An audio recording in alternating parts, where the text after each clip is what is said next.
So, Oh, okay, never mind. Sorry, I just made sure Mark got live started, but I see it's going. Thank you. okay, very good. Anyway, well, good to see you all again. I hope everybody's still doing well. Since I saw you last, we've had our first COVID vaccine shot, and we got the second one coming up in a few weeks. So hopefully we'll be able to get out and among the living shortly. That or move to Florida, one or the other. Anyway, well, thanks for the opportunity to join you guys again.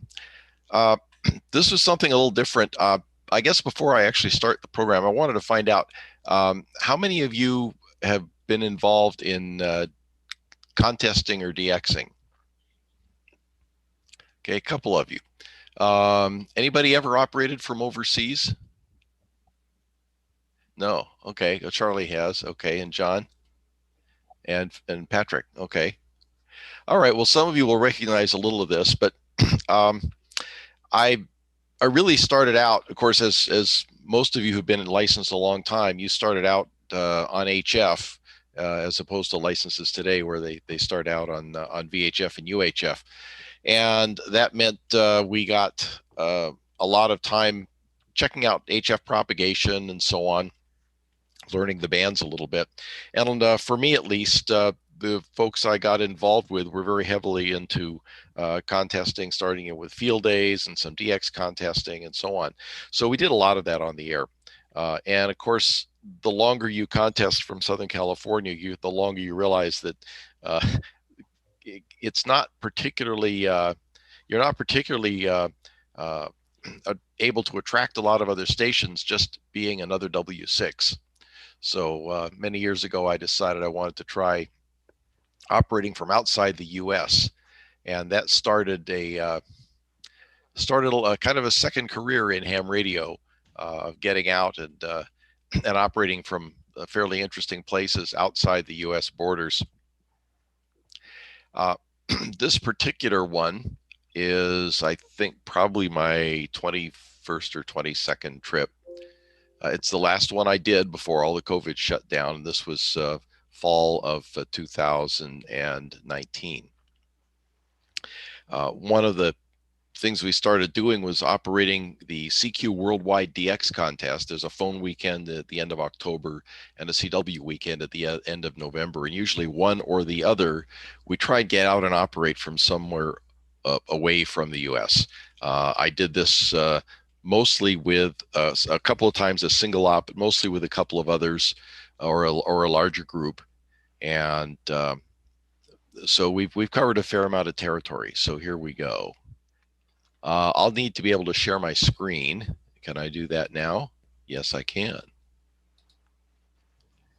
Let's try this. Okay, can you see the slides? Okay, good. Yep, we're good. I will not be able to see the chat. So if questions come up, yeah, you're welcome to ask them along the way, but somebody will need to kind of monitor the chat and just jump in and let me know if if there's a question there. How's my audio? Is it okay? Perfect. All right, great. So this is the story of 3B8M Mauritius, and this was for CQ Worldwide DXCW. A fellow from the UK, actually originally from Sweden, but licensed in the UK, Olaf G0CKV, has operated quite a bit from the area in the that we're operating from here, and that is in the Indian Ocean. And he was putting together a team for a multi-single operation. That's where you have multiple operators, but you only have one transmitter on at a time. And our director, Dick Norton, N6AA, whom I'm sure most of you or many of you know, and his predecessor, Art Goddard, W6XXD, who sadly passed away just a couple of weeks ago, were invited. But there were a bunch of UK stations that were also invited to go, so there wasn't room for any more of us from Southern California. But gradually, those folks kind of fell away, and all of a sudden there was room. And Dick and Art and I, along with the others whom we've operated with, have always made the push to operate a category called multi-operator, multi-transmitter, or multi-multi, which means you have more than one band out at a time, actually as many as you can manage, uh, with the thought that even though we may be less competitive in that category because we may have limited number of stations or limited number of operators, it means we can get as much operating time as possible. Excuse me. And also we can hand out as many contacts as possible. If you're going to go some distance and activate it someplace, you really want to make the most of it, and that is be on the air as much as you can. And the multi-operator, multi-transmitter category allows us to do that. So there are a couple of subtitles to this talk. One is called How to Beat K3LR with Verticals. Now, for those who don't know, K3LR, Tim Duffy, he's the president of DX Engineering. You've probably seen him hosting the Contest University at Dayton, either in person or online. You've seen some of his podcasts and interviews, and he also owns one of the most potent multi-operator contest stations in the United States, as located in Pennsylvania. And he's usually the top or one of the top two stations in the multi-operator category in the US, and one of the top ones in the world. So coming even close to his score is an accomplishment. And the fact that we aimed to do it with some fairly simple antennas, which you'll see later, was a challenge, but one we thought we were up for.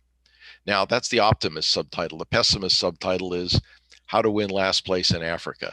Okay. I have operated from Africa a couple of other times. Morocco, zone 33, the Gambia in zone 35. And those are much closer to Europe, and of course just across the pond from the U.S. And Europe and the U.S. are your huge contact bases, and of course you have all those countries in Europe, which gives you more contact country multipliers. So Northern Africa is one of the premier places to win the world for the contest. Where we were, not so much, and you'll see that as we get into the maps. So I mentioned I'd been about 20 or so different expeditions. Here they are, just graphically. Been on all 6 continents, set up stations all over the place. The one in yellow here is the one that we're going to be talking about today. Here it is in kind of a table form. You can see we've done French Guiana, Jordan, Galapagos, Brazil, Morocco, Gambia, Jamaica, Honduras, all sorts of places. Qatar, French, Southern Cook Islands, Croatia, and so on. Several of these we've been fortunate enough to either win the continent or in a few cases win the world. So we knew that that wasn't going to happen from 3B8M just because of its distance. And when I get to the maps, you'll see that. Now, when you're doing operating overseas, there are several ways you can do it. The easy way is you go to an existing station and you just use their stuff, and you're the guest operator or one of the guest operators. That's what I did on my very first trip to Hawaii, KH6XX. Interestingly, the place that ended up becoming my house when I was relocated there some years later. And then 9A1A in Croatia, where we joined the Zagreb Contest Club, and they had everything set up. When we got outside Zagreb to their contest station, this is what we found already sitting there. Clearly, I wasn't going to have to do any antenna work. And that doesn't even show all the beverages they have going in about 8 or 9 different directions, which is really helpful to hear, especially on the lower bands. They had stations, set up for every band, bandpass filters, amplifiers, all sorts of stuff. So it was pretty sweet. All I had to carry was a pair of headphones. Now, there's a little harder way, and that's where you go to an existing station and you modify it to make it usually do more bands than it was designed for, and add extra operating positions. That's what we did in the Gold Coast of Australia, VK4UC, another also at Jersey, Isle of Jersey, GJ2A, where we took the basically a fairly simple station and added a bunch of antennas and radios and amps and so on, and got that going. And then the latest of that variety was CU4DX in the Azores. There was an existing station with a couple of antennas. We added antennas. We strung Cat5 cable between their little station here and this kind of a residence hotel, and took over some of those rooms. And we, so we were able to link the computers and, do all the cross logging and so on. And in this case, I had to bring, quite a bit more equipment, amplifiers and so on. And then there's the hard way. Well, it's not actually the hardest way. The hardest way is like Arnie N6HC does, where you basically charter an icebreaker and you go for weeks in the middle of the ocean and you hope that you can land on the island. We don't do that. These are all fly-ins. But in all these cases, we're basically starting from bare ground and we have to bring everything. Now, that has become more of a challenge over the years, partly because of something that's gone extinct. Two things struck me about going extinct. One is this creature. You may recognize that as the dodo bird. It was basically unique to the island of Mauritius, where this operation took place, and it was a flightless bird. And when the sailors discovered it, they found they were easy pickings and they hunted them to extinction, and that was that.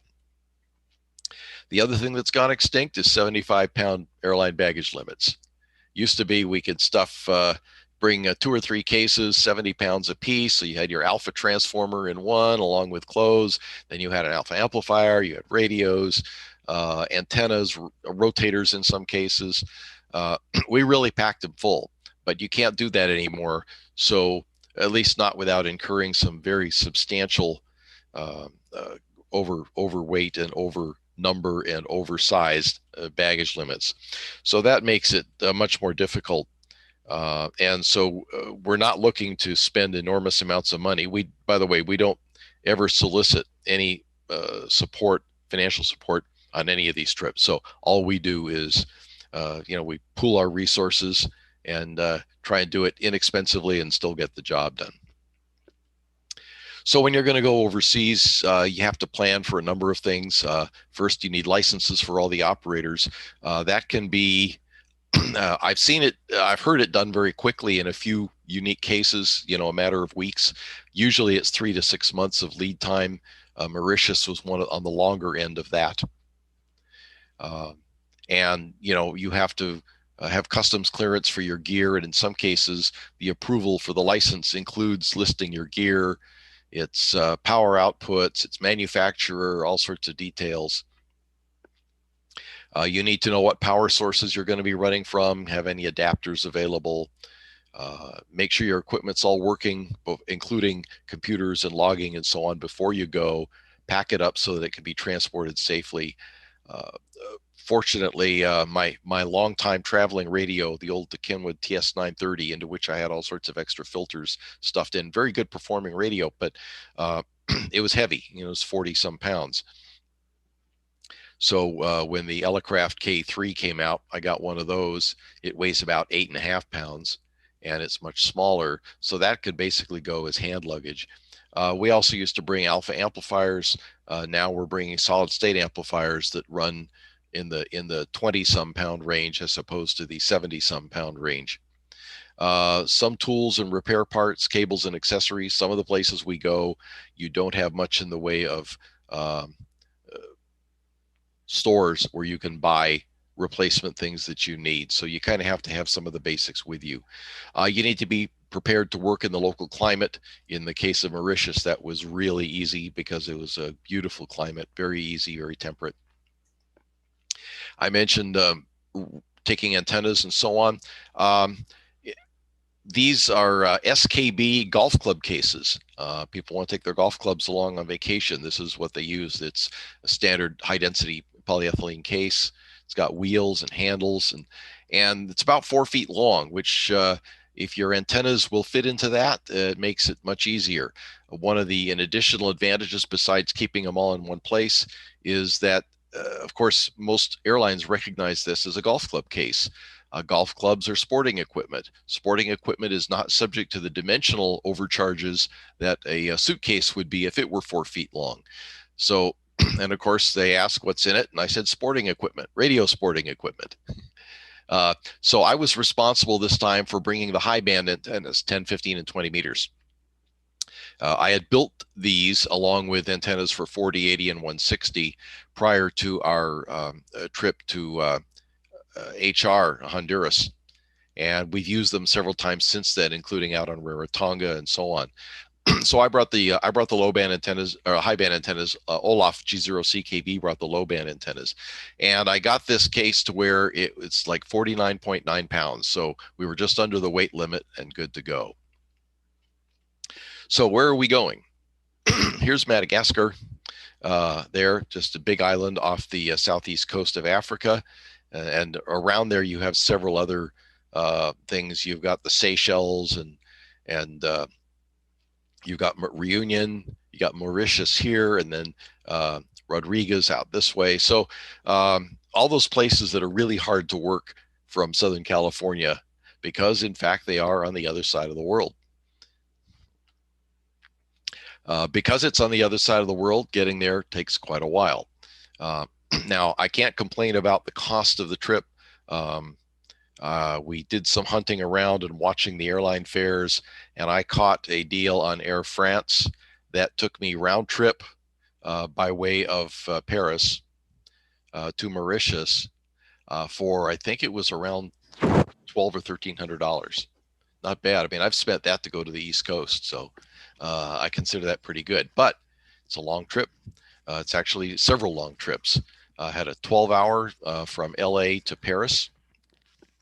Then I had a 12-hour layover at the Gaulle airport with my luggage, because you have to, all your carry-ons, you have to leave the secure area and then go back in and check back in. And then I had another 12-hour flight to go from Paris to Mauritius, and then the same thing on the reverse. So long flights. Somewhere over East Africa, I think it's either around Ethiopia or somewhere, I looked out the window. I'd been recently reading about a phenomenon called row clouds, R-O-W, row clouds, and I hadn't really seen them before. And I looked out, and there they were. And I snapped a picture because I thought you could see it just as far as you can see. You got these rows of clouds. I thought it was pretty cool. So we find Mauritius, and down the little red arrow on the lower right shows where the airport is. And where we were operating is this area called Roche Noir, or Black Rocks, up in the northeast portion of the island. It doesn't look like it's all that long, but it takes almost an hour and a half to get there with the roads. So, and there was traffic and going through small towns and so on. But we managed to get there. At Roche Noir, there are a number of nice homes. This particular one is on a little man-made peninsula with a little jetty that you can drive out on, a little gravel road, and we're surrounded by salt water in about 350 degrees. And actually that works out really well for the kinds of antennas that I brought along, which are basically vertical dipole arrays. They want to be within about a quarter wavelength of salt water to work well, to give you a nice low angle of radiation, which means the first hop will land a fair distance away. So that worked out very nicely.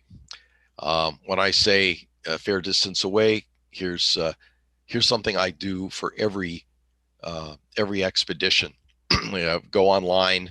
There's a online project where you can set your specifications and print these maps. So it's centered on wherever you happen to be operating.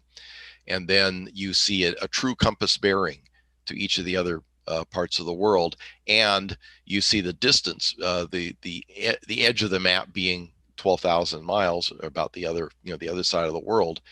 And as you get in closer, so you can see, though, here's Europe up here, and we're about at least a couple of hops away, 2-3 hops away just to get to Europe. and it's a long way to the US. So what that meant was we wanted our antennas to focus on the pattern. I mean, here's, Japan, Europe, North America. Those are the those are the big contact points. So you really want to focus in there.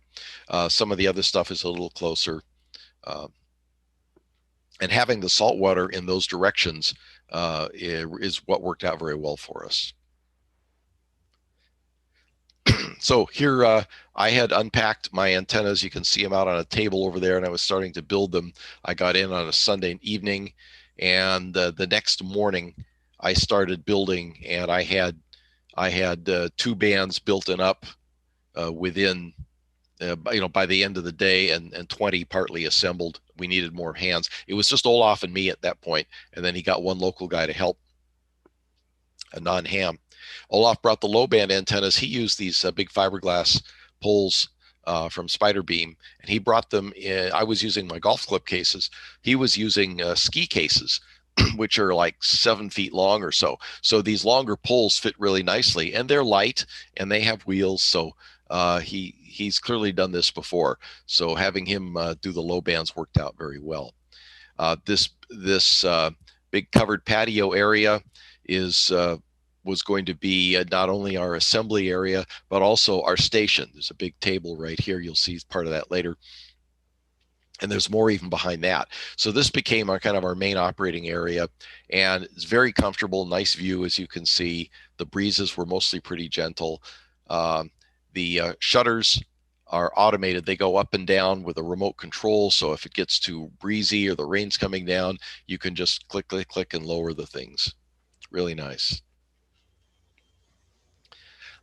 So these are our kind of classic vertical on the beach.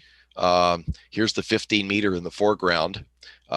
These vertical dipole arrays are pretty much, if you imagine a driven element from a Yagi, and you take it off the boom and you turn it sideways, you insulate the bottom and shove it in the ground. That's pretty much a driven element. That's what we had right here. You do taper differently on one side to the other because from mechanical stability. So this end is a little thicker and shorter, and this end is a little thinner and longer. And then I brought some 4-inch drain pipe, PVC drain pipe, which is lightweight. Again, weight is an issue.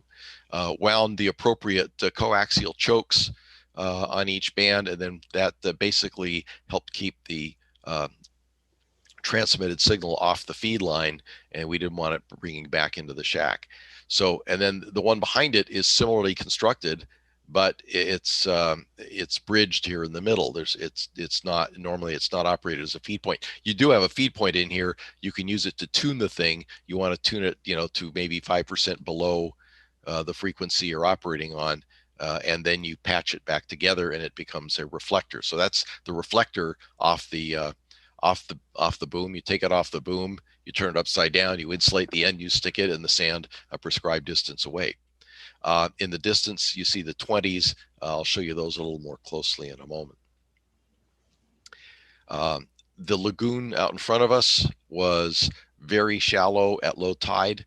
That allowed people to get in and do some work setting it up. We stuck rebar in the ground, and then these insulated sections at the end, insulated from the rest of the antenna, are maybe just under 4 feet long. So we could stuff those in over the rebar and then put some lightweight guys on them with rocks or anchors or whatever, and they would stay up except in a real hurricane force wind, which we didn't have. So once they went up, they stayed up. The construction on this is about the same as the one I showed you on 15, except I have some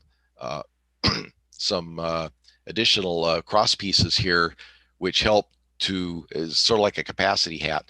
It adds electrical length without adding physical length. So it keeps the length manageable, keeps the thing physically stable, but it resonates at that lower frequency of 14 megahertz instead of 21. Here's the 10-meter. That was easy to put up. It's the lightest and simplest of them all. Again, little choke balun, couple of turns of coax on this and tape it, and away we go. And then there's the reflector right behind it. The coax wrapped around and then came back into where we were operating. Oops. Here's 40 meters, a sample of the antennas that Olaf brought along. And this particular one was built on a 12 meter, about 37, 38 foot tall fiberglass mast. Spider Beam, as I look at it, makes some really nice fiberglass masts. It's not just constant wall thickness with, nesting taper. These things are individually tapered, and the wall thicknesses are tapered so that you could, if you need to, you could tilt them up. And the bottom parts wouldn't break, and the top parts are very light, but they will hold a wire. And of course, that's what they were doing here, is holding a wire. We didn't tilt them up. We basically stood on some rocks and we pushed them up section by section, and then put a clamp on to keep it from sliding back down, secured the wire, and kept pushing up and pushing up. And then ground went out into the salt water. Heading back, the house is behind the trees here. This is the causeway leading out to our little peninsula, and you can see 80 and 160 here. A little bent because we have some top hats there to help add length. These were 17 meter fiberglass masts, so you're talking about 51, 52 feet, and they that's a good height, but it's not a quarter wavelength on either of these bands. So we had to add wire at the top to help lower the resonant frequency. And again, they're right near the water, so you have a good saltwater ground. But they work quite well. I usually take my trusty DX Edge, which is an old, it's basically a cylindrical projection map with a slide rule that shows with different inserts by month to show approximate sunrise sunset areas. And it allows you to see, where the band openings are likely to be, what's open when. The program we use, WindTest, actually has such a map built in, so you can see it real time. But I look at this ahead of time to see, where we might have openings. Those of you who've ever done any low band DXing may have heard a term called the gray line, or may be familiar with it. The gray line is basically the terminator where sunrise and sunset, or sunlight and darkness are transition. And typically, right along that gray line, you have enhanced propagation on the lower bands, 40, 80, and 160. So, and you can see here, we are just heading into sunset here in Mauritius, and it's just coming up on sunrise in Southern California. So one of the things I did, of course, was around our 5, 6 in the evening, I would get on 80 meters CW and see what I could work over on the West Coast in that part of the U.S.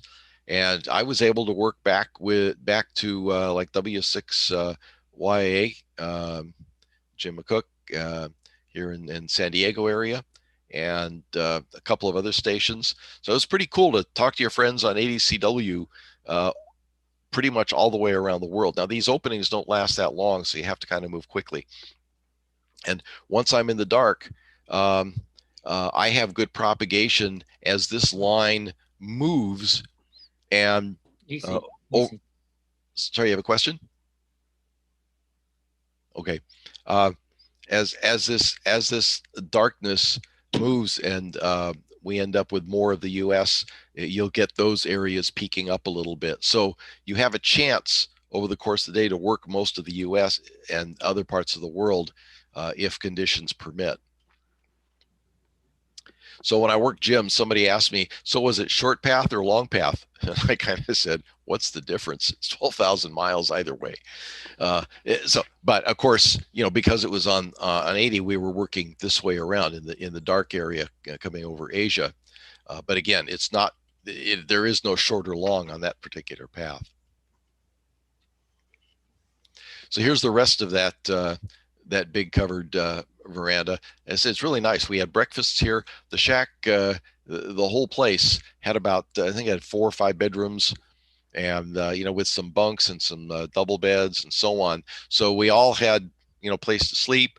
The place came with as part of renting it, came with the services of 2 nice local ladies who would come in and they'd cook breakfast every day, and then they'd cook a late lunch, early dinner kind of thing, 2, 3 in the afternoon, and they'd clean the place. So pretty good service and good food. They were both of Indian extraction. There are a lot of folks from the Indian subcontinent in Mauritius, and I happen to like Indian food, so I was very happy at that. And we also, because we had sand out here, we're putting antennas on. We tried to knock the sand off our shoes and so on, our sandals before we came in, but it got a little dirty. But these ladies dutifully kept everything swept out, kept it looking really nice. This is Olaf, G0CKV. Olaf was our host. He'd operated here in Mauritius before, and even out on Rodriguez, which is a smaller island even further out in the Indian Ocean. And it is actually a possession of Mauritius. It went with Mauritius when Mauritius became independent back in the late 90s. And I mentioned he's originally from Sweden. He founded a company you may have heard of called Inmarsat. So he ended up doing an awful lot of work in England. That's where he is licensed, and his travels and his knowledge of the area were extremely helpful.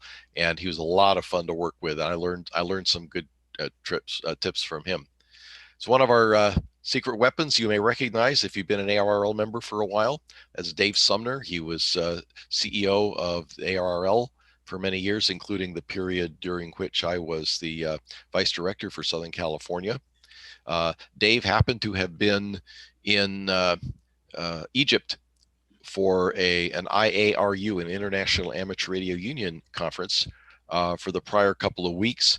So when he was done, he just hopped a short 11-hour, 10-hour flight, whatever it was, to get down to Mauritius and join us midweek.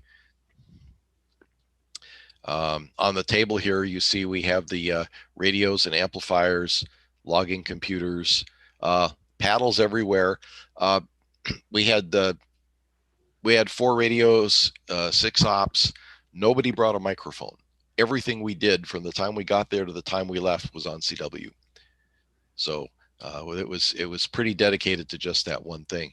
These bandpass filters, by the way, are ones that several of us have purchased. They're very good ones. And when you have multiple stations all transmitting at the same time, you have the risk of blocking another person who's trying to hear something on another band, just from overload or spurs or whatever. So we take a lot of precautions, and a lot of our time often setting up is spent working those interstation interference issues out so that we can minimize them. So one of the tricks is having a bandpass filter on the back of the radio. We also have stub filters. I built quite a few sets of those over the years.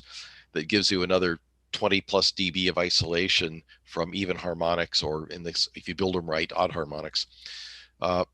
So those can go at the output of the amplifiers because they can withstand the amp power.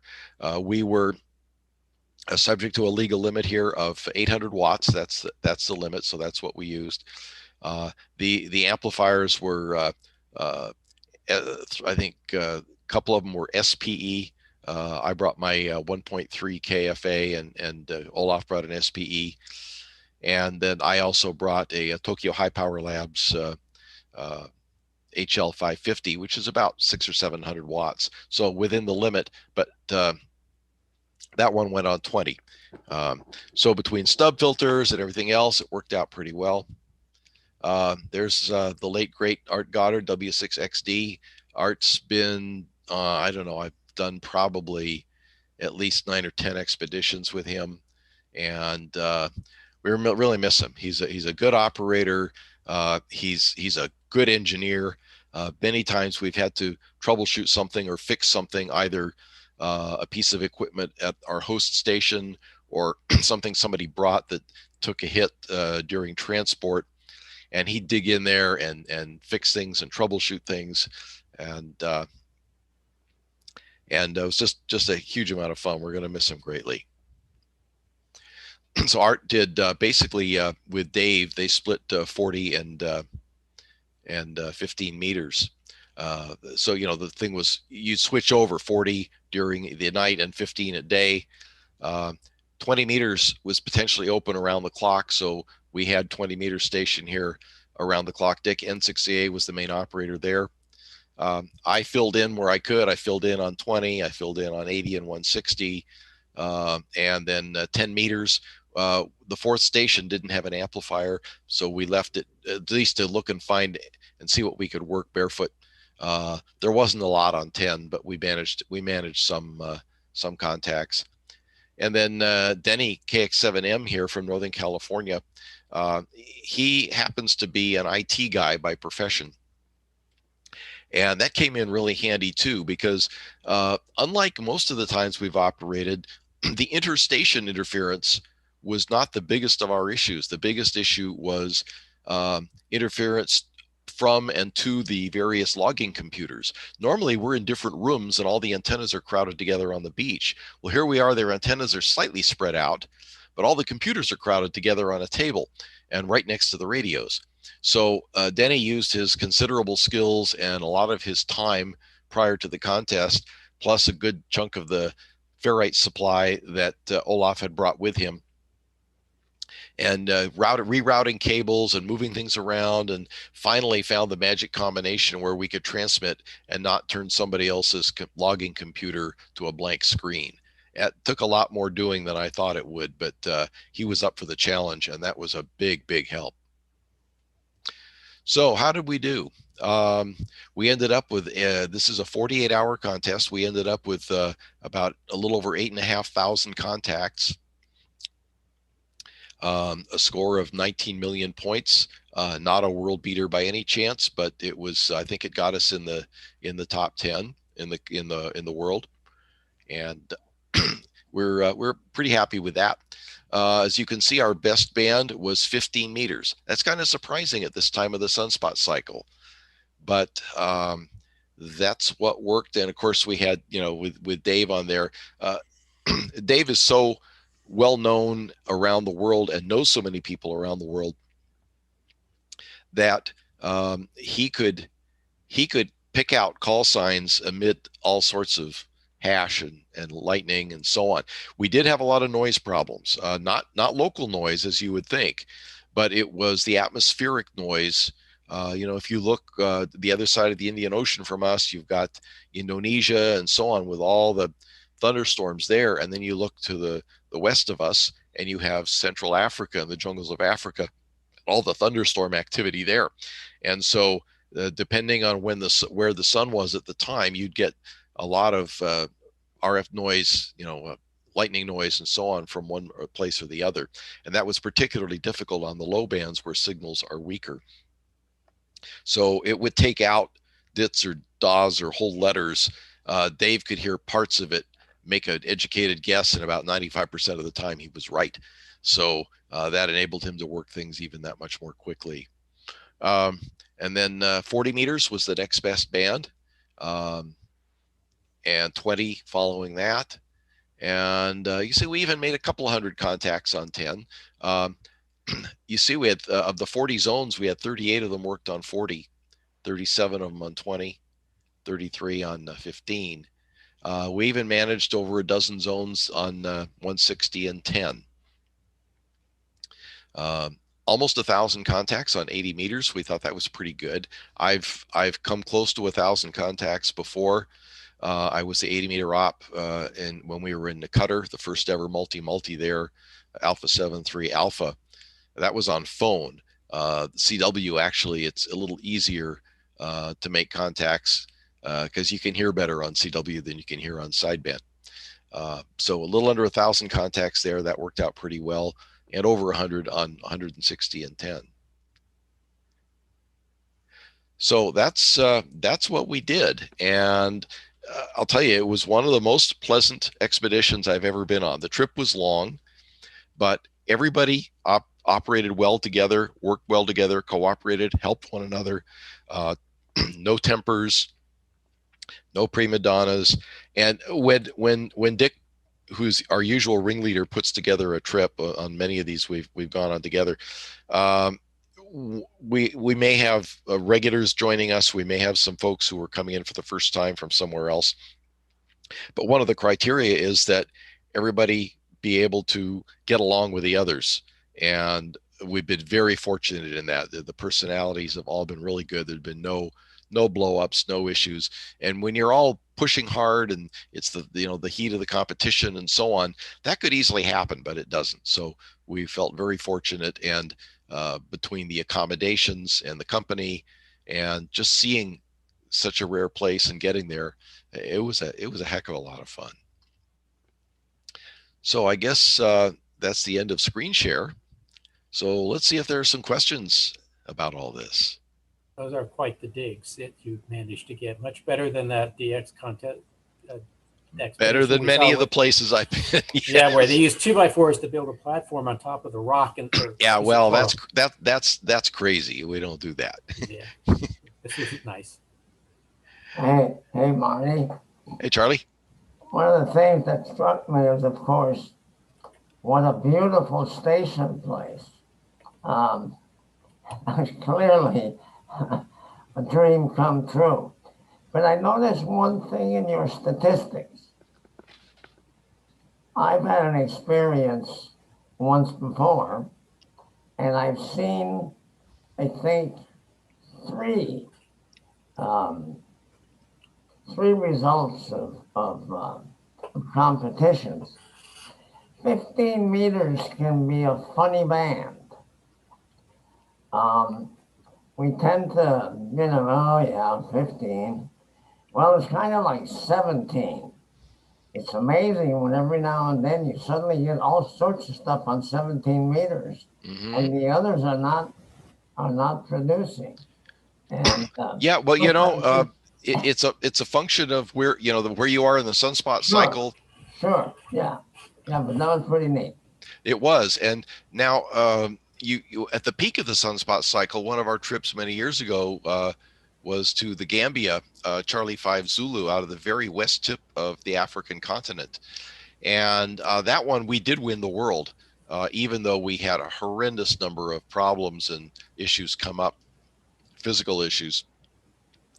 And our best band there was 10 meters, over 5,000 contacts on 10 meters. Now that was phone, but still, that was huge. That was huge. But the 15 meters, it did much better than we were expecting, given what we'd heard. So yeah, and given how far we were, it's 3 hops to anywhere, and more than that most of the places. So we were delighted with that. And then of course the Great De-Expedition, where you think you've had everything lined up, and you land in the country, and all of a sudden all your gear is impounded because there's some regulation that nobody knew. Well, we almost ran into that in the Philippines. We went to operate at DU-1 BP's place down in the Batangas province on Luzon. And we were bringing, because he didn't have that many radios, we were bringing radios and amps with us. And I got the, I usually try to take a look at the customs declaration, or the landing declaration form ahead of time. And I noticed that one of the prohibited items was radio transmitters. So I contacted Joey about this. Hey, Joe, what are you going to do about this? He said, oh, just leave it in your luggage. Nobody will ask a question. I said, no, I'm not going to a foreign country with something that is prohibited, and God knows what, I'll end up in the clink somewhere. I said, nope. I said, we need permission for these radios, or we don't bring them. And if we don't bring them, you won't have enough for the operation. Well, fortunately, he gave in, and he said, okay, let me see what I can do. And fortunately, one of the friends he went to college with is the head of their FCC, and he happened to run into him downtown in Manila, and so he got written permission from us, And so we got copies of that, and each of us had it with us printed and on computer. And since I had permission for it, well, you're supposed to list all the prohibited items. Well, since I had permission, it wasn't prohibited, and therefore I didn't have to list it, so nobody looked. But if they opened it up, I'd pull out my piece of paper. Other times, we went to Jordan. When we came in, we were accompanied by the king's emissary, who met us at the airport. And let me tell you, nobody at customs hassles the king's emissary. He's just walk right through, no problem. In French Guiana, FY5YE, Mario was he was the former general manager of the airport in Cayenne. So everybody knew him, even the big guard at the customs station. He just waved us through. He said, yeah, I've known him for years, and he's studying for his radio license. So a lot of it is who you know. It's not like the United States where it doesn't matter who you know. We got fortunate, but you do check that sort of stuff ahead of time. Hey, Marty, Absolutely. question for you. Yeah. This is Hank Visser here. Just quick question, like as far as like security goes and how you felt as, being in a different part of the world with all this equipment, just as like people maybe, as far as like your personal safety and possibly getting like robbed, like how'd you kind of prepare for that or protect yourself? Good question. Usually we have some local host, and in this case, we didn't have a local host, but a few of the locals knew that we were there and actually came to visit us. But the actual housing area, the resort area that we were in, was gate guarded, so that helped. We're out on a little peninsula, so nobody could really get in there without, being highly visible. And actually, crime in Mauritius is very low. In fact, the GDP there, the gross domestic product per capita, is the highest of any country in Africa. So it's not that big an issue. We've had problems other places where both in Northern Africa and also in Central America, where we were staying at a facility that somebody could have walked around and in and out of, and we've had we'd set up beverages and stuff like that, come out in the morning, and all our beverage wire, our radial wire was gone. People had grab it overnight. In the case of Honduras, what we did was basically we talked to the hotel owner about it, and he had a friend who was well armed, and we said, well, can we hire him? So we hired him to basically stay overnight outside with his shotgun and watch the place. And once we did that, wires stopped disappearing for some reason. Right, but we also, obviously, when you go somewhere, you look at things like State Department warnings and so on. If it's too dangerous, we don't go. And I know that some trips I didn't go on that Art and Dick were planning, they did cancel when things just got too dicey. Marty, this is Andre, K6A. Hey, Andre. How you doing? Good to see you. Thank you for tonight. Yeah, likewise. These vertical arrays are directional. Did you find that you had to move the reflector? No, actually, that's one of the benefits of them. There's a lot of low angle gain in a vertical plane. The horizontal pattern is almost a semicircle. So it covers almost 180 degrees. So when I showed you that map earlier, you could see if anything, say from Japan to Central and Northern South America, there's that 180 degrees, and that's pretty much where we were pointed. And so no, you didn't have to. Now, when I built these, I built the last section at the bottom with an extra insulated jumper and a switch, I'd call it, basically a flap of aluminum that comes down and you tighten it in so you can short it or open it. If I needed to reverse it for some reason and go the other way, I could just go and lift that flap, tighten it in the up position, and now that reflector would be a director and we'd be focusing the other way. We didn't really need to do that here. I was Thank you. curious about your trip to the Gambia and whether, because you got such good contacts on 10 meters, were you operating close to the water there too? Yes, we were, but not as close as we wanted. That's a whole separate, I have a whole separate presentation on that one, but make a long story short, we were operating from an old abandoned pirate AM radio station, Radio Sid. And it was right near the water, right at the water's edge. And we had brought, enough coax and everything to just run out from the station out to the antennas.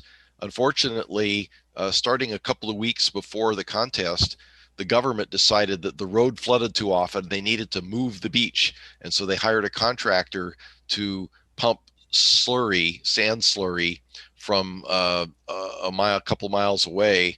And they basically extended the beach like 300 or 400 feet. And they didn't finish until the afternoon before the contest started. So not only could we, we set up our antennas, but then we had to take them down because they were running all this heavy equipment back and forth. We didn't know where high tide was. And by the time we saw where the water was, we hardly had enough coax for, we brought like 500 feet of LMR 400 or something. Almost all of that went to 10 meters because it was the band that was going to suffer the most. The rest, we used junk coax, whatever we could.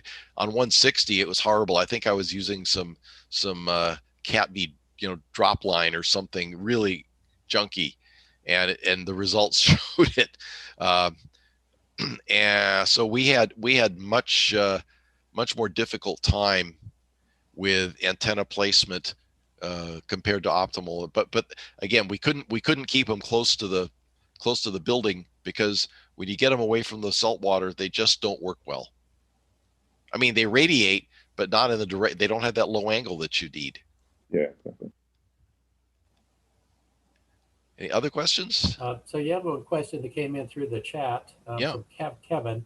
He says, great presentation. Just curious, what was the per person cost for this expedition, including tips and your Indian chef? Oh, I should have looked that up. I would say roughly under $2,500.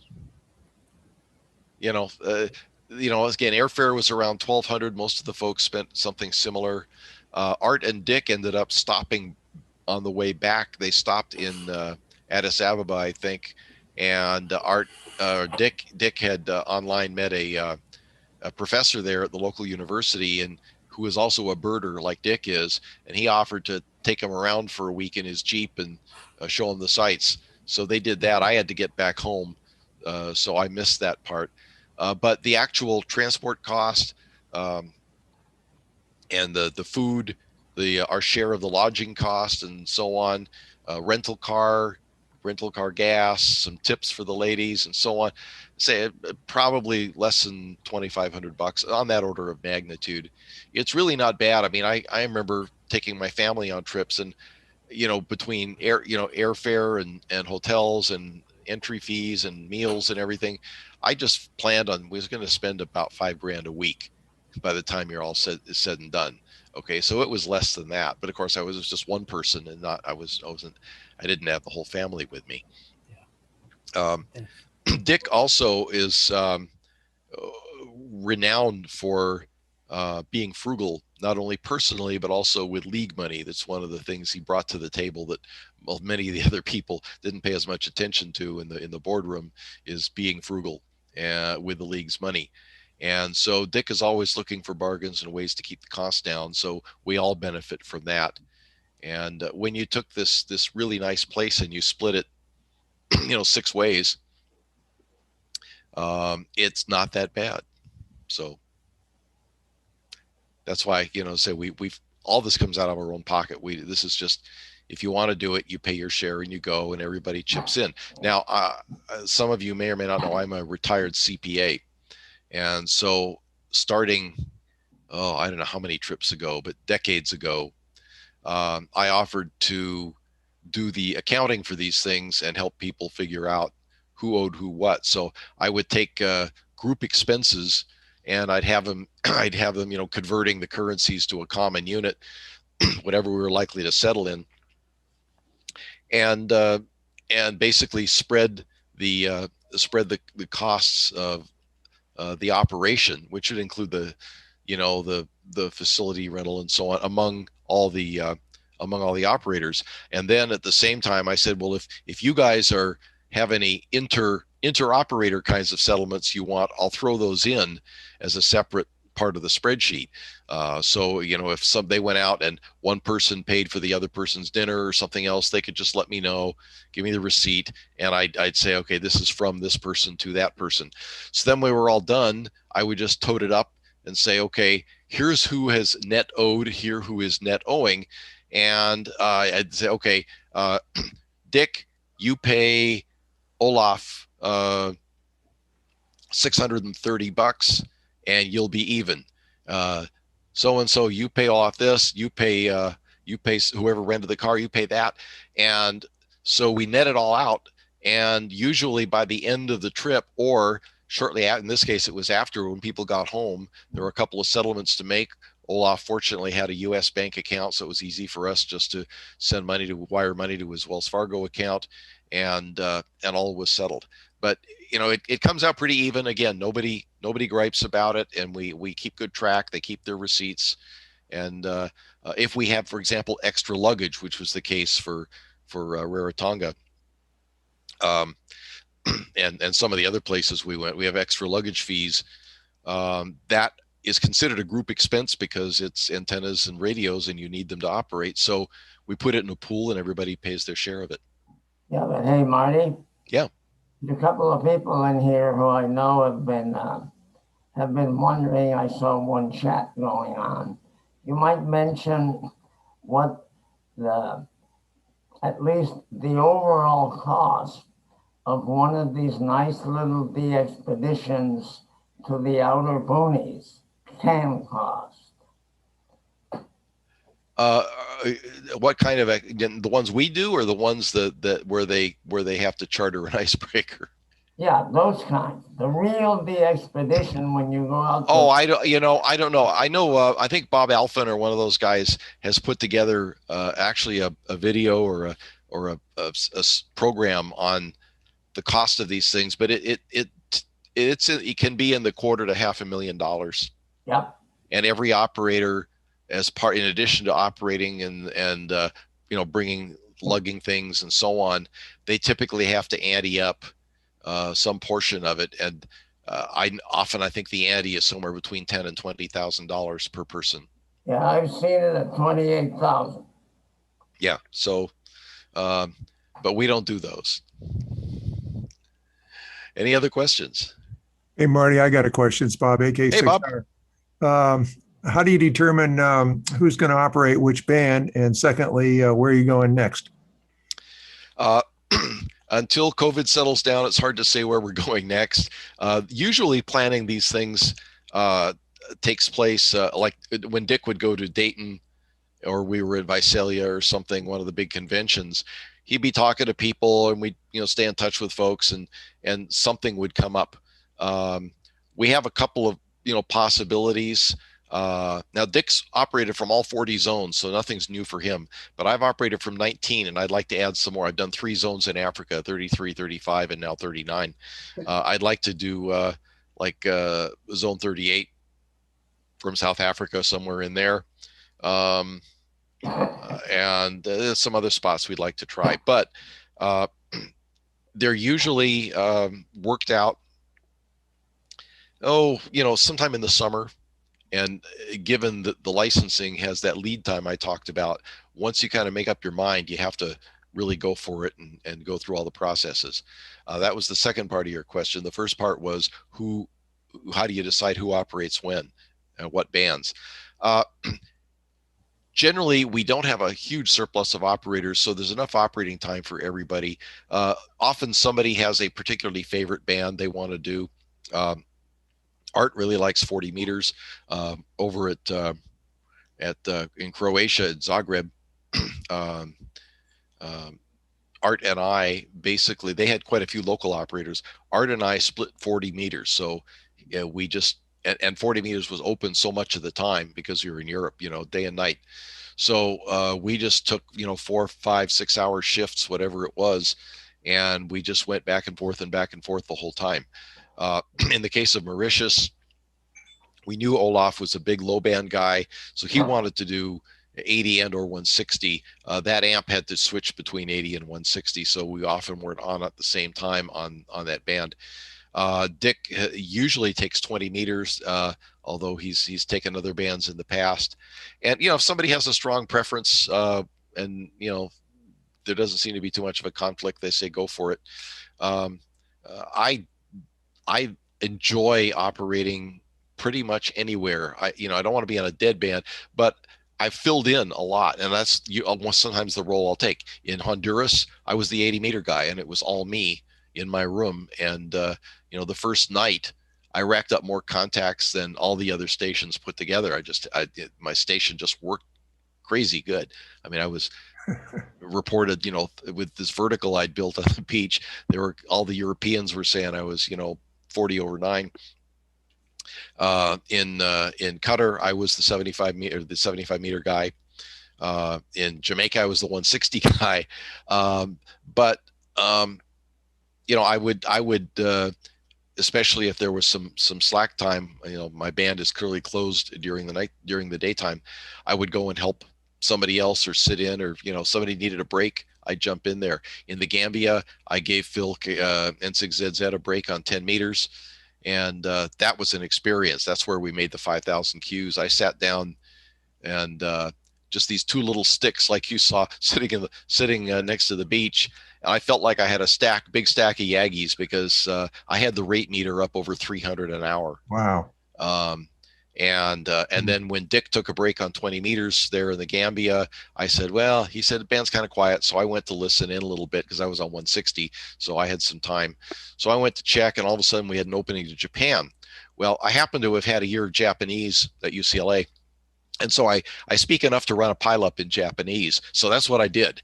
And I racked around and around and around, and I kept going, all the call areas and then the DX and so on, until basically there were none left. We worked the band out, and that was in a couple of hours while Dick was taking a nap. So even if it's not your band, you find you can jump in and be helpful. Yeah, great answer. Great presentation too. Thanks. Thank you. Hey, Mike. Hey, Gail. How you doing? Hey, got Good. a question for you, Marty. Yeah. Do you guys make a propagation and band plan ahead of time, or you just kind of listen in what's open and so on, and you plan where you're going to try and work at particular times, or you just see what's open? We do have a general plan ahead of time, and you just based on maps. In some cases, if somebody has logs from a prior year, we can see what they were working when. So the band operator, main lead operator, can be alerted to that. But that's one of the other reasons we try to get there early enough to not only set up and resolve the interband problems, but also to experience the bands a little bit and see what's possible. I mean, theoretically, you can work from here to there at this time, but you don't know if it's really going to work, or the noise level's too bad, or whatever. So we try to work some of that out, and then we know what's possible, and then we really work toward that. So it's a combination of, I mean, most of this stuff is kind of predictable. There are openings you don't expect. I mean, in Rarotonga, I had these weird openings to Europe, but just before sunrise, and you get a midnight opening on 15 meters to somewhere. The locals know about it, but you don't. So you talk to them, or you experience it yourself. Generally, you have an idea. I mean, any place you could sit down and get a rough idea of how it's going to go, where the bands are going to go at a given time. And as the main question for us, of course, with only 4 stations and 3 of them with amplifiers, is at what point do you change from a day band to a night band? And that was kind of, we talked about it ahead of time, said, look, if the rate gets down below X, you're not working new stuff, we'll make the changeover. And we had to make that call. Whoever was the lead operator on say the daytime band, had to make the call. When do we switch from 15 to 40? When do we switch, from 80 to 160? I mentioned that gray line. The gray line is much narrower the lower you go in frequency. So your sweet spot times on 160 are much shorter than they are on 80, which are much shorter than they are on 40. So you may say, hey, the very optimum time would be on a 160 to pick up some multipliers that we need over here. That's why we were able to get into the high 30s of zones in many of these places. Interestingly, one of the toughest zones to work was Zone 1, Alaska. We did not work it on, I think, most of the bands. But it's a, that band changing decision. Now, when you have 6 stations and enough operators, it doesn't matter because everybody's on. You just work what you can get. And but when you don't, then that's another factor that comes into play. I mentioned that DX edge, that little Xantec slide rule of where the sunrise and sunset are that I take with me. That came into play several times on other trips. In Australia, we were operating at John Cashin's place. You may remember John used to be the president of the Southern Gal DX Club at one point, and he was VK4UC in Eastern Australia. And I was the 10-meter guy and the 80-meter guy. And 10, of course, didn't do much except every once in a while we'd get a sporadic opening to Japan. So I'd dust off my Japanese, run the pile up, and then it'd go away. But 80 was the band where I was spending most of my time. And I remember hearing the Morocco. There was a group of Germans, I guess, in Morocco, Charlie Nancy. And that's a fair haul from there. But and I kind of heard them, but there's no way they could hear me. So I had my little DX edge and I looked around to see, when we were going to have a good path, the appropriate gray line path or sunrise path. And I watched it. I called them right at that time and they came back with, "Oh, VK4UC, there you are. We were wondering where you were." I said, "I've been trying to get you." And all of a sudden we could hear each other fine. 5 minutes later, gone. So, and then in KP2, Virgin Islands, we were on Water Island, and we had a 2-element Yagi that I had put up on an old rusty FAA tower at 100 and some feet with a rotator. And Tony K7BG and I, this was a worldwide CW contest. We were out. Our station was on a card table in a parking lot, or a driveway rather, of a neighboring property near the motel where we were staying, under a mosquito net. So real great digs. And I was sitting there running Europeans. This was on CW, and I had my little chart, and I looked, boy, I need zone 29. And I was watching the chart and watching my edge. This is back before that showed up on your computer screen. And all of a sudden I said, "Oh, it looks like it's time." I stopped the pileup. I quickly turned the beam toward VK. I called CQ zone 29, and VK6HD, Mike comes right back to me. Boom, we make the contact. I turn it back and I continue the pileup, hardly even a break. So knowing when to expect, I mean, the stuff is magic. It really works. And knowing when that's going to happen, or having a good idea when that's going to happen, can help you catch some stuff that you otherwise would just fly right by you. All right, anybody else? Okay, I guess I'll let you get back to your regularly scheduled program. Thank you. Great. Thank you very much. Very informative program. That was fantastic. Loved the Q&A there as well. Very engaging. Thanks everyone for being here. We'll run through what we normally do at the beginning of the program now here at the end. Okay, and I'm going to say 7-3 and duck out. Okay. So thank you for making the time for us. Everybody stay well. 7-3. Bye-bye. All right. So we'll run through this real quick. Visitor recognition. Anybody first time with us tonight? I think I recognize everybody. Yes, Brian Roberts. Oh, hey, Brian. I'm the K6MJK. Joined a couple months ago. Got my license back in November. And working on getting my DX stuff up and running. Right now, I'm just still using that handy talkie, but my rigs here are coming together and things are starting to come to fruition. So fantastic. Well, we're actually working on a potential program coming up about getting started in HF. So that'll look out for that in our newsletter. Okay, very good. Anyway, I'll bug out there and again. All right. Enjoyed the presentation tonight. Fantastic. Any other first-time visitors that I missed? License upgrades, okay. Announcements-wise, I don't have any at the moment. Is there anything from the group that we need to be aware of upcoming? Charlie, Glenn, Mark? Yeah, KK6FRK here, if I can make an announcement. Go ahead, Kevin. Yes, on March 20th, Saturday, March 20th, the student IEEE chapter at UCSD is sponsoring the Radio Merit Badge. And in the event that there are any folks that can help be remote operators for QSO for the Scouts on the 20th between like 11 and 12:30, 12:45, please contact me. Just KK6FRK at arrl.net. There's some folks that are a part of the meeting tonight that have agreed to be hosts for remote ham shack visits. And so what we also need is some folks to be on the opposite end. It could either be on, 2 meter 440, even the PARC repeater, the 730 repeater.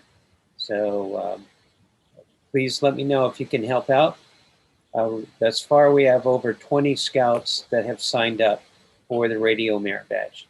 And this is a STEM fair where they're doing, what are they doing? They're doing programming and digital stuff this upcoming Saturday. They're skipping the 13th, doing Radio Merit Badge on the 20th, doing electronics and electricity on the 27th. Again, so if you want to help out, just contact me, KK6FRK at arrl.net. Thanks, back to you. All right, Kevin, thanks, Kevin. When you say 440, are you talking about 440 band or the 447 repeater or what? Kevin, you muted yourself. Kevin, you muted. Sorry, my mistake. Just assume for the purposes of the Radio Merit Badge, we're going to be using the 730 PARC repeater. All right. The only reason why I mention it is Glenn and I have been testing Echolink on 447. And all you need to get onto 447 now is a cell phone and just look up W6NWG on Echolink, tie right in, and you can operate the 447 repeater from your phone. Okay, cool. The way that, because it's for scouts, we have to facilitate the equivalent of third-party traffic. And so what we did for Jamboree on the Air is we literally had somebody in their shack over Zoom. We do this all over Zoom. Literally, somebody in their home station would press down, the key down on their microphone, and then the scout would talk over Zoom to somebody that was, on the opposite end to make the QSO, either on, VHF or HF. So that's what we did for Jamboree on the Air. So we'll do something similar. So it's still over RF. The QSO is still over RF, if that makes sense. Yeah, well, all I was saying is that if you want to talk over RF on 447 and you don't have access to an HT or a rig, that you can grab it using your cell phone.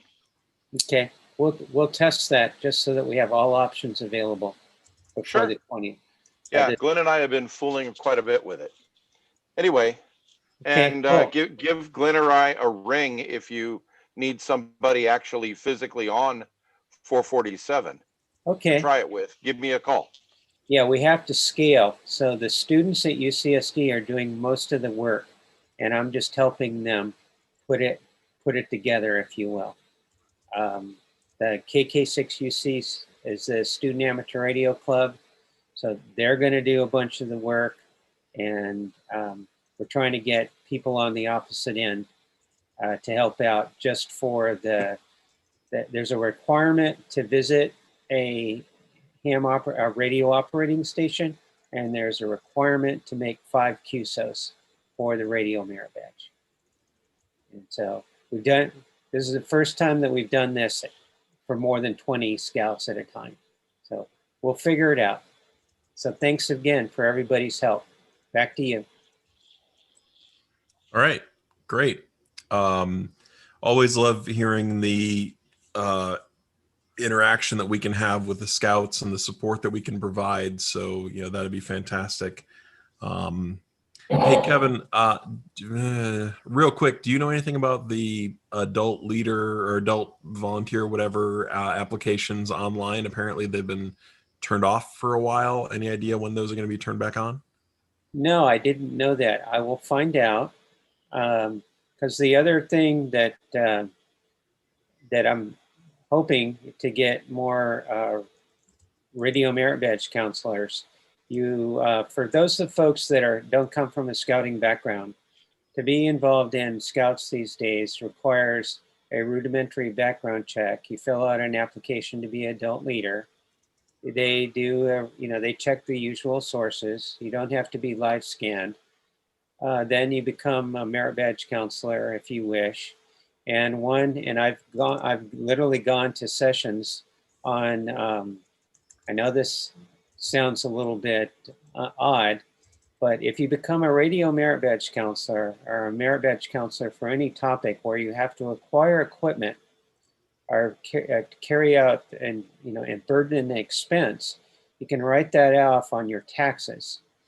So I know some people that buy new radio gear in December, participate in a radio merit badge course, and then when they see their accountant the following year, they can declare that they use their radio equipment to participate in scouting activities.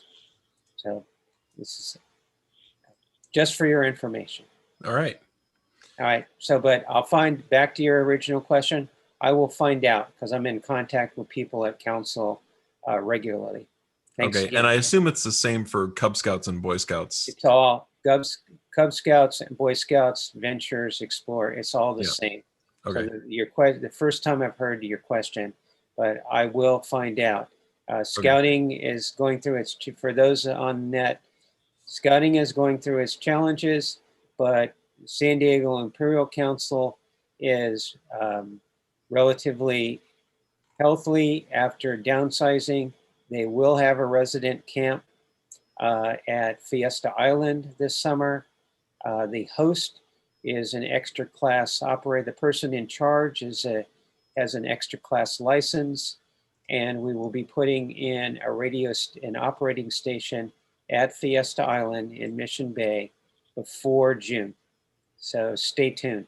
The base station for VHF and HF. So thanks again, all out here. All right. Any other announcements, comments, questions? I have a quick one. Okay, go ahead, Charlie.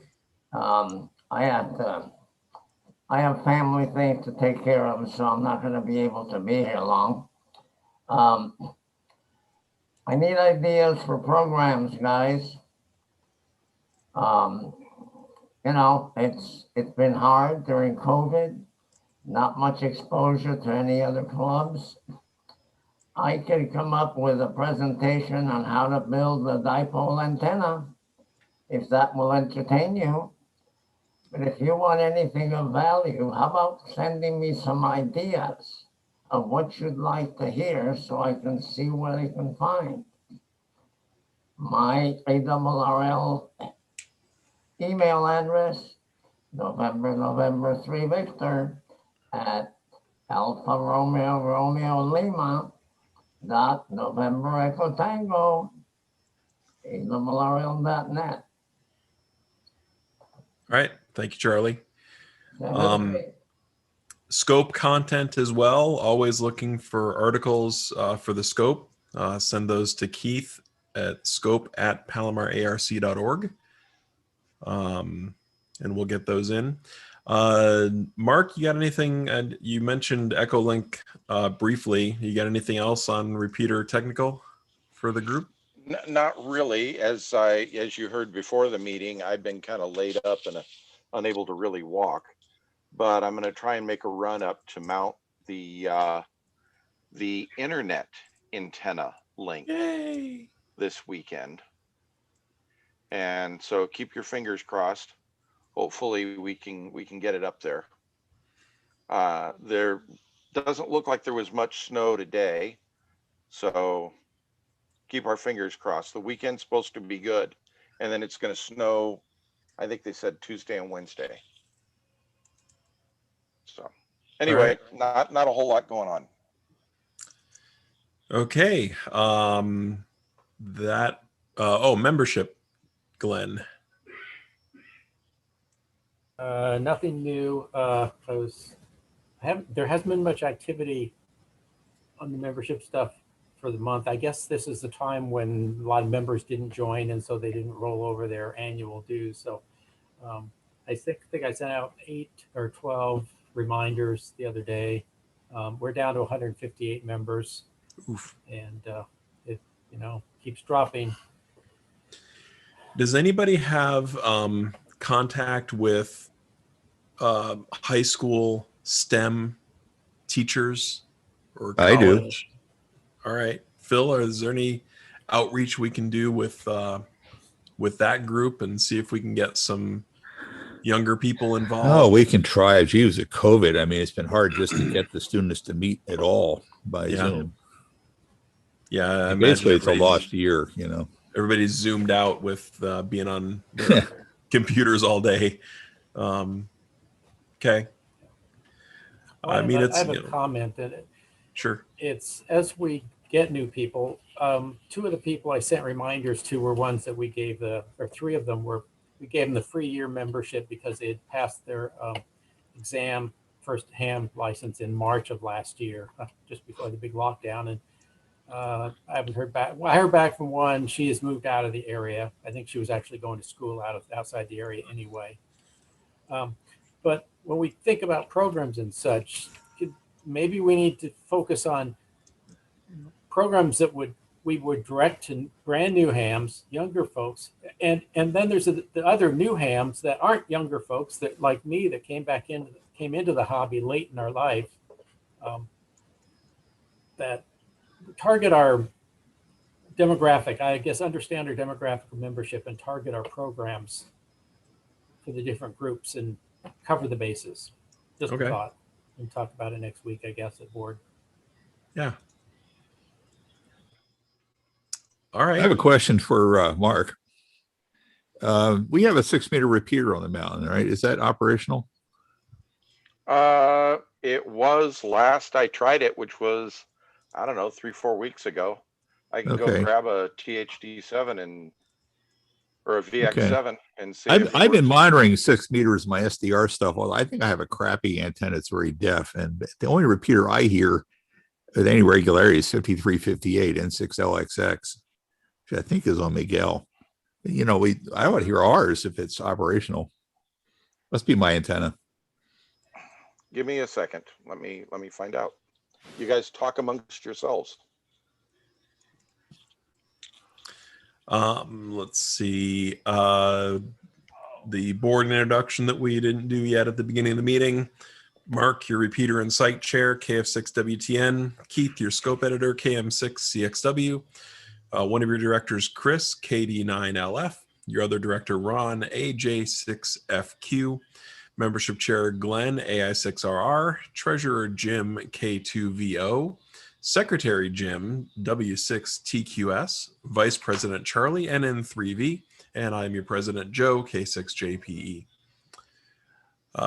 Anyone who wishes to hang around and hear Mark's answer is free to do so, but at this time we'll end the official meeting at 2026. Thank you all, and we will see you next month. Keep an eye out for the scope and other announcements on the program topics. And Mark, you can stop that live anytime you want. All right. Well, Come on, y'all. Take care. Good night.